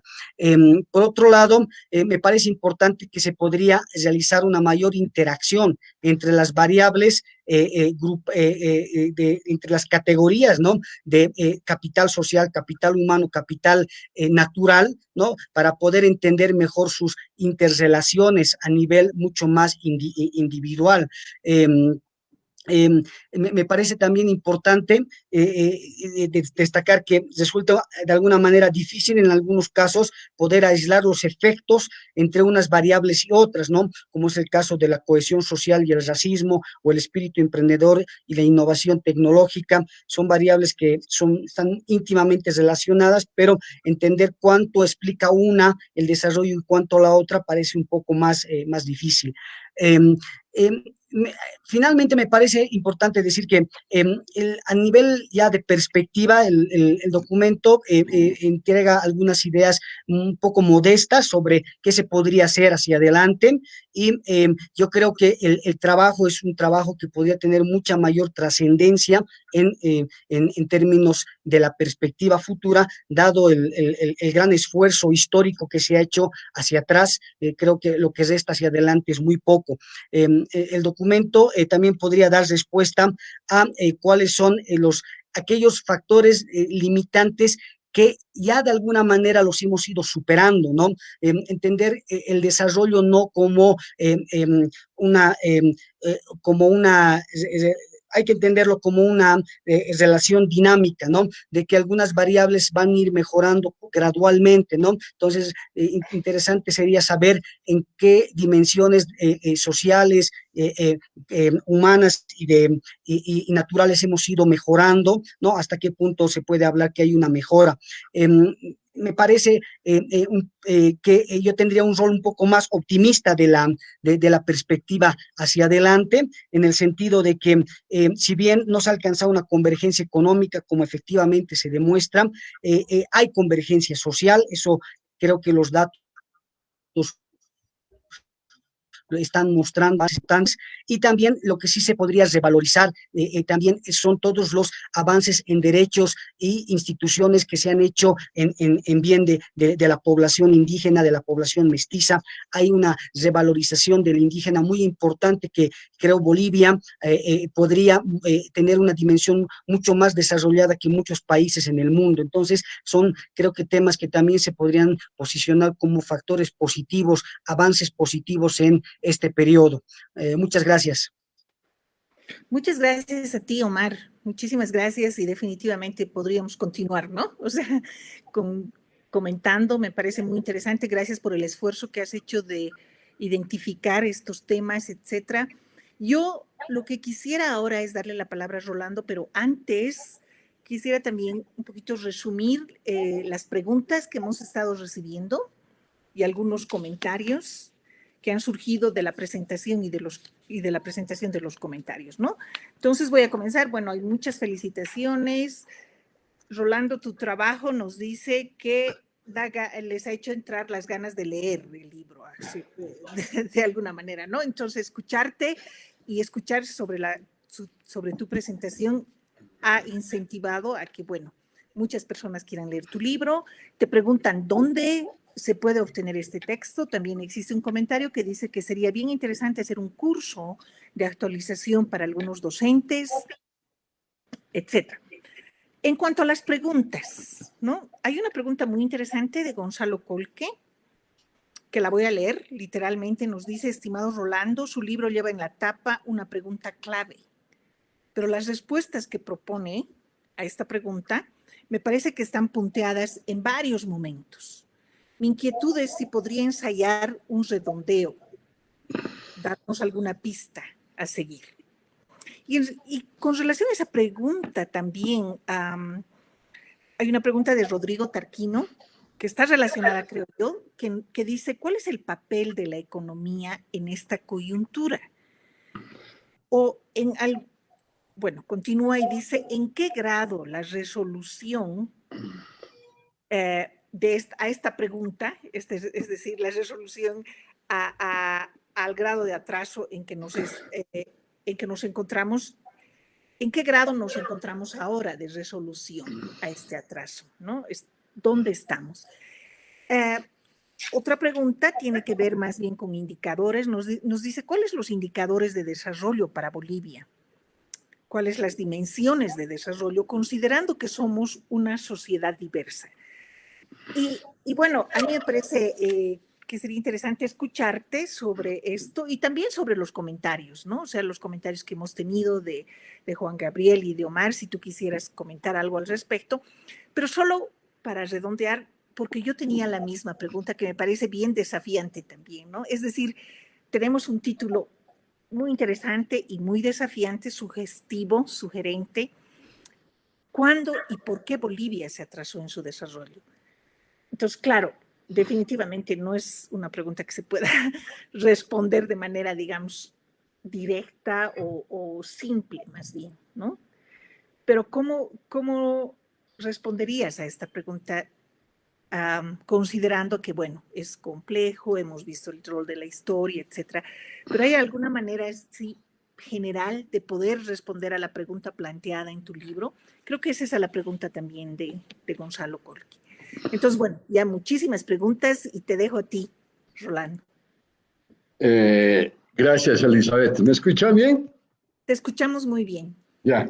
Bueno, en primer lugar quisiera agradecer a Juan Gabriel y también a Omar por sus comentarios. Omar ha hecho una presentación mejor que la mía, creo. Muy bien. Y has planteado algunos temas, en general estoy muy de acuerdo, ¿no? Salvo un último comentario de que soy pesimista. No, todo lo contrario, soy muy optimista. ¿Y por qué? ¿Por qué soy optimista? Por lo que tú mismo señalabas, ¿no? Por las variables sociales.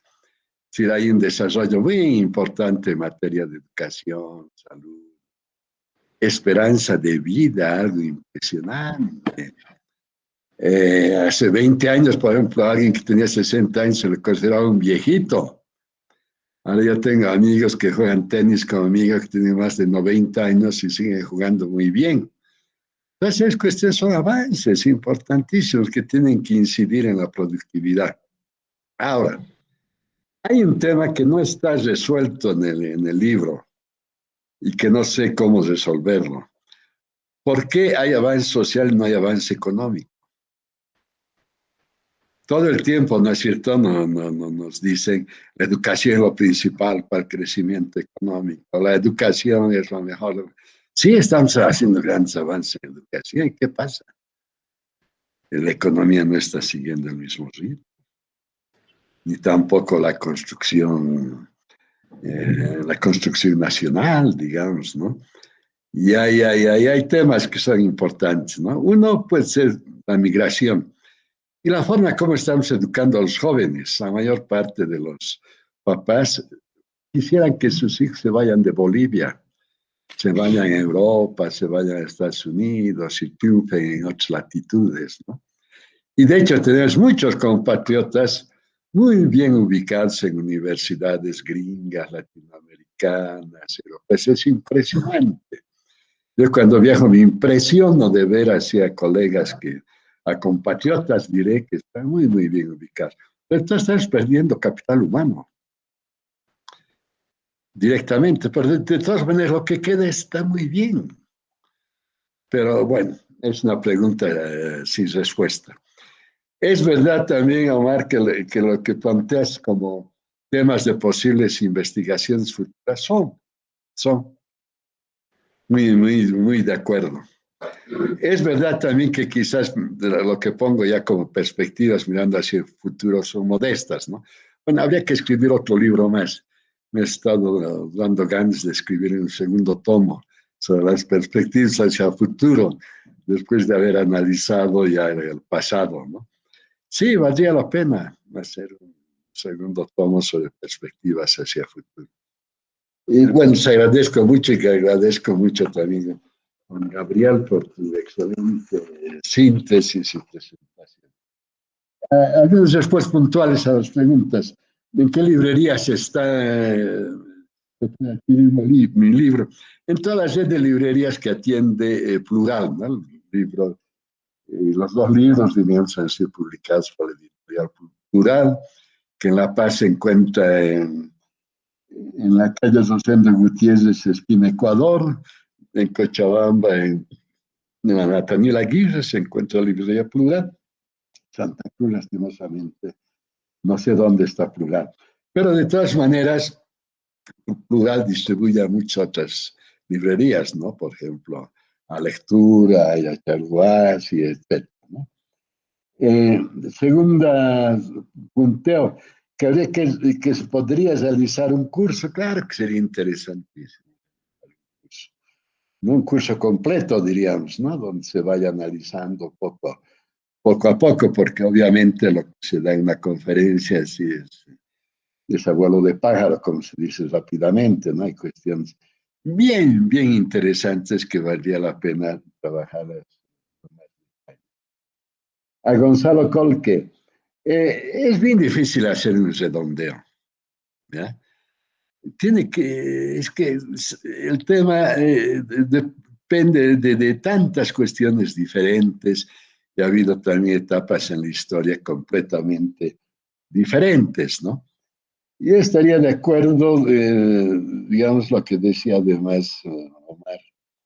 Él decía que posiblemente la discriminación es uno de los ejes fundamentales bajo el caso de Bolivia, sin lugar a duda, ¿no es cierto?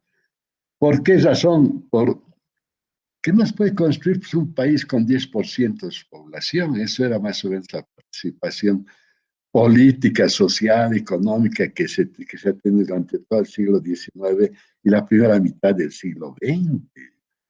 En esa época no votaban, por ejemplo, los indígenas porque no sabían leer ni escribir, no votaban las mujeres por ser mujeres, etcétera, ¿no? y no participaba en el mercado laboral, no participaba en la política.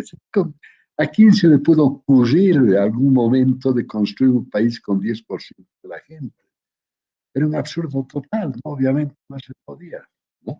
Es un tema fundamental, digamos, si queremos hablar de redondeo. El otro tema es el extractivismo, ¿no? Este tema del extractivismo que nunca hemos podido abandonar desde la época de la colonia, 5 siglos que andamos tratando de abandonar, y no podemos, y por razones obvias, ¿no? Es una de las fuentes principales de los ingresos del país. No hay que olvidar que también la revolución del 52 se mencionaba por la diversificación económica, viva la revolución nacional, ponían en los papeles, en bretas y como eslogan, como después ponían viva el Evo, no sé qué, así ponían en el 52. No, hubo intentos de diversificación, ahí hubieron apoyo a la agricultura, a la industria, pero que se acabó, años después se acabaron, ¿no es cierto? Uno de los problemas es el extractivismo. Y otro problema muy serio es el abandono de la agricultura, donde Gonzalo está particularmente involucrado, ¿no? Si no se reacciona, no se hace algo con la agricultura, el país va a seguir siendo pobre.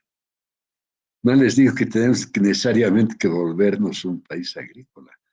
Acabo de escribir un paper que está en el sitio internet de mi oficina, si quieren leerlo, son las limitaciones de un posible crecimiento del sector agrícola.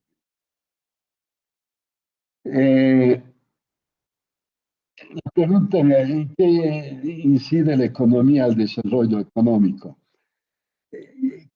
Casi podríamos decir que es al revés. Es decir, que temas como la cohesión social, la igualdad, la dinámica, las actitudes de la gente, son las que van a, en última instancia, incidir en el crecimiento económico.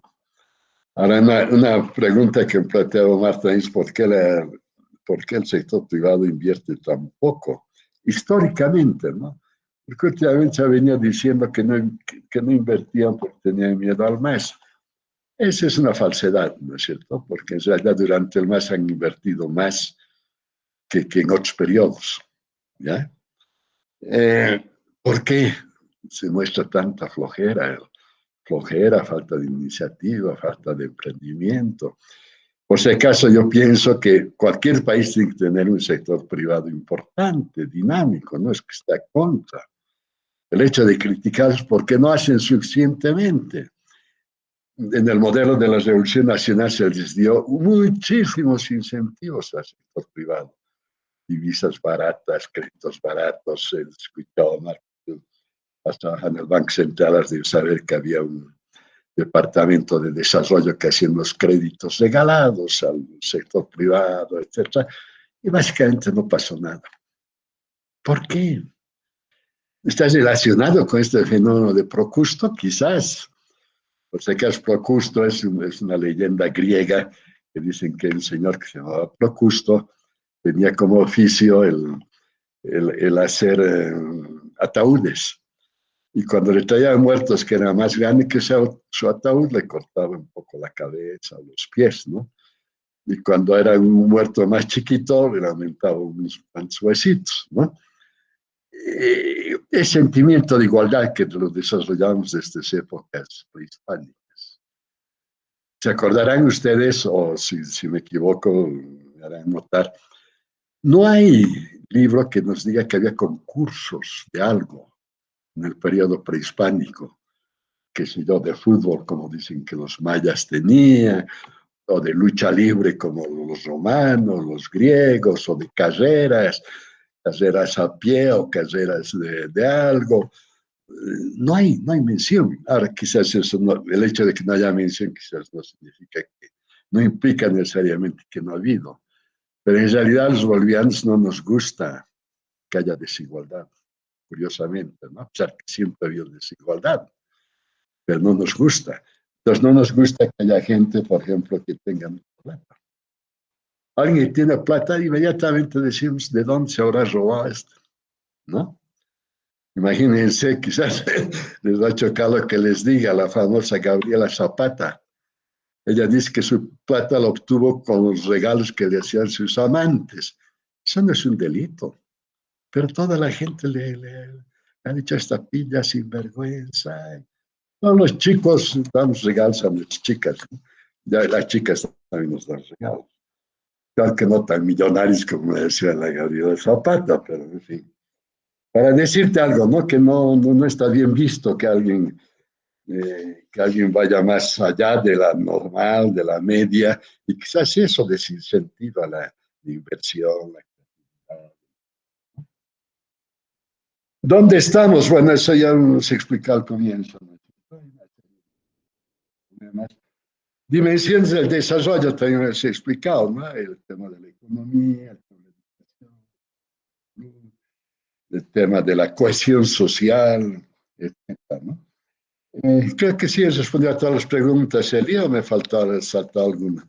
No, muy bien, te agradecemos mucho, Rolando. En realidad, sí, vamos a tener que terminar aquí, pero te agradecemos mucho el tiempo, además tu paciencia también para ver las preguntas, etcétera. Definitivamente podríamos seguir, ¿no?